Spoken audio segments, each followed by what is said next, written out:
بسم اللہ الرحمن الرحیم نحمده ونصلی علی رسوله الکریم اما بعد فاعوذ باللہ من الشیطان الرجیم بسم اللہ الرحمن الرحیم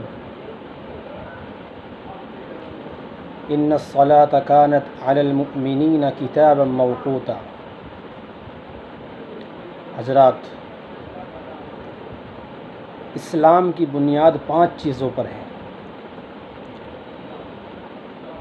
جن میں سب سے زیادہ اہمیت عقیدہ توحید کے بعد نماز ہے، یعنی کلمہ توحید لا الہ الا اللہ محمد الرسول اللہ کا اقرار کرنے کے بعد جس چیز کا سب سے پہلے نمبر آتا ہے اور جس چیز کو ان 5 عبادات میں سب سے زیادہ فضیلت اور اہمیت حاصل ہے وہ نماز ہے، اور مرنے کے بعد سب سے پہلے جس چیز کا سوال ہوگا وہ بھی نماز ہے۔ اللہ کے رسول صلی اللہ علیہ وسلم نے فرمایا کہ نماز میری آنکھوں کی ٹھنڈک ہے، اور قرآن پاک کے اندر بھی نماز نہ پڑھنے پر بہت بڑی بڑی وعیدیں آئی ہیں، اور نماز پڑھنے پر بہت بڑے بڑے اجر و ثواب کا وعدہ اللہ تعالیٰ کی طرف سے کیا گیا ہے۔ لیکن آج امت مسلمہ سب سے زیادہ کوتاہی تمام عبادات میں اگر کرتی ہے تو وہ نماز میں کرتی ہے۔ ہماری بہنیں، ہمارے بھائی، ہمارے بچے آج کل سب سے زیادہ غفلت نماز میں کر رہے ہیں۔ اسی وجہ سے حالات ہمارے سامنے ہیں، اور یہ سب حالات ہماری وجہ سے ہیں۔ آج ہم نے اپنی لائن کو اور اپنے طریقے کو اور صحابہ کا جو طریقہ ہے اس کو، رسول اللہ صلی اللہ علیہ وسلم جو ہمیں بتلا کر گئے اس کو، اکابرین نے جو ہمیں بتایا اس کو ہم نے چھوڑ دیا۔ اسی لیے آج امت مسلمہ پریشان ہے۔ بہت سارے لوگ نماز پڑھتے ہیں لیکن مسائل نہیں جانتے، نماز کا طریقہ نہیں جانتے، اس لیے بیچارے جس طرح ان سے الٹی سیدھی پڑھی جاتی ہے پڑھتے ہیں۔ اسی بات کو سامنے رکھتے ہوئے آج میں نے یہ سوچا ہے کہ کیوں نہ روز آنا 2-4 مسئلے نماز کے متعلق لوگوں تک پہنچائے جائیں، تاکہ ان کو پتہ چلے کہ نماز کے مسائل کیا ہیں، اور جو پریشانی ان کو ہوتی ہے اس سے ان کو چھٹکارا مل سکے۔ تو اس لیے آج سوال نمبر 1، کیا والدین اپنی اولاد کو نماز کا عادی بنانے کے لیے ڈنڈوں اور چھڑیوں وغیرہ سے پٹائی کر سکتے ہیں؟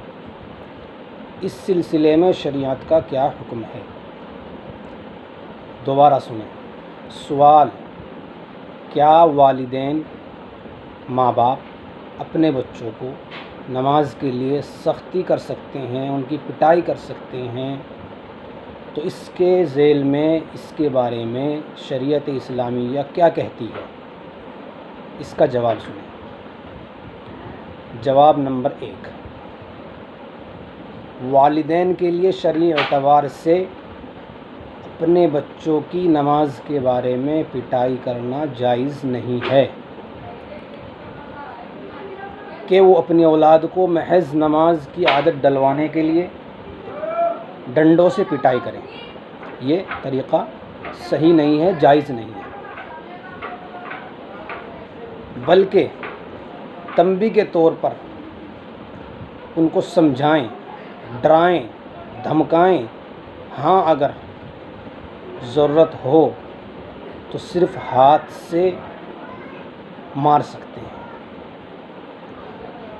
ہاتھ سے ان پر تنبیہ کر سکتے ہیں، زبان سے کر سکتے ہیں، لیکن ڈنڈوں سے نماز کے لیے پٹائی کرنا یہ طریقہ صحیح نہیں ہے۔ دوبارہ سنیں، والدین اپنے بچوں کو نماز کے لیے ڈنڈوں سے پٹائی نہیں کر سکتے، بلکہ تنبیہ کرنا، سمجھانا، ڈرانا، دھمکانا اور اگر ضرورت ہو تو صرف ہاتھ سے مار سکتے ہیں۔ یہ طریقہ ہے۔ مسئلہ سوال نمبر 2،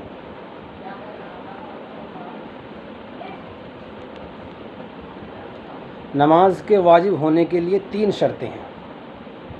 یہ مسئلہ سن لیں۔ نماز کے واجب ہونے کے لیے 3 شرطیں ہیں۔ نمبر 1، مسلمان ہونا۔ سب سے پہلی شرط ہے مسلمان ہونا۔ کافر پر نماز فرض نہیں ہے۔ نمبر 2، عقل مند ہونا، ہوشیار ہونا۔ مجنون، دیوانہ، پاگل یا جو ذہن کا مریض ہو، توازن خراب ہو، بگڑا ہوا ہو، اس پر نماز فرض نہیں ہے۔ اسی طریقے سے نمبر 3، بالغ ہونا۔ بالغ ہونا شرط ہے۔ مسلمان ہے لیکن بچہ ہے، بالغ نہیں ہوا، تو اس پر نماز فرض نہیں ہے۔ تو یہ 3 شرطیں ہیں۔ نمبر 1، مسلمان ہونا۔ نمبر 2، عقل مند ہونا۔ اور نمبر 3، بالغ ہونا۔ اس لیے ہم اپنے بچوں کو سمجھائیں اور ان کو بتائیں کہ نماز کتنی ضروری ہے، نماز پڑھنے پر اتنا ثواب ملتا ہے اور نماز نہ پڑھنے پر گناہ ملتا ہے۔ آج صرف پریشانی یہی ہے کہ ہماری مسجدیں خالی ہیں۔ دوسری جگہوں پر خرافات کی جو جگہیں ہیں وہ بھری ہوئی ہیں، لیکن نماز کے لیے، تعلیم کے لیے اور طریقہ اسلامیہ کے لیے کوئی توجہ نہیں ہے۔ والدین بھی نماز پڑھتے ہیں لیکن اپنے بچے کو نہیں کہتے، نماز پڑھتے ہیں لیکن گھر میں پوچھ تاچھ نہیں کرتے۔ یہ ضروری ہے، کل قیامت کے دن اس کا سوال ہوگا کہ آپ نے اپنے بچے کو نماز کے لیے کیوں نہیں کہا، آپ نے اپنے بچے کو طریقہ اسلام رسول اللہ صلی اللہ علیہ وسلم کا راستہ کیوں نہیں بتلایا۔ اور گھر کا جو ذمہ دار ہے، جو بڑا ہے، اس سے اس بارے میں سوال کیا جائے گا۔ اس لیے ہمیں ضرورت ہے کہ ہم اپنے بچوں کو، اپنی بہنوں کو، اپنی ماؤں کو، اپنے چھوٹے بڑوں کو، سب کو بتائیں کہ رسول اللہ صلی اللہ علیہ وسلم نے ہمیں جو طریقہ بتایا اس پر چلنا ہے، اور اسی پر چلنے کے بعد ہمیں کامیابی ملے گی۔ اور اگر نہیں چلیں گے تو گارنٹی اور یہ اس بات کا ثبوت ہے کہ ہم ناکام رہیں گے اور ناکامی ہمارے سامنے آئے گی، کامیابی ہمیں حاصل نہیں کر سکتے۔ اس لیے دعا کیجیے کہ اللہ پاک ہمیں اور آپ کو رسول اللہ صلی اللہ علیہ وسلم کے بتائے ہوئے طریقے پر چلنے کی توفیق عطا فرمائے۔ اللہ پاک ہمارے گھروں کے اندر دین کو خوب پیدا فرمائے اور نمازوں کا پابند بنائے۔ انشاءاللہ کل 2-4 مسئلے اور نماز کے متعلق آپ کو بتلائے جائیں گے۔ آپ حضرات ہمارے چینل کو سبسکرائب کریں تاکہ ہر روز آپ کو 2-4 مسئلے آپ کی خدمت میں پیش کیے جائیں۔ اللہ پاک ہماری اس چھوٹی سی کوشش کو قبول فرمائے۔ وآخر دعوانا الحمدللہ رب العالمین۔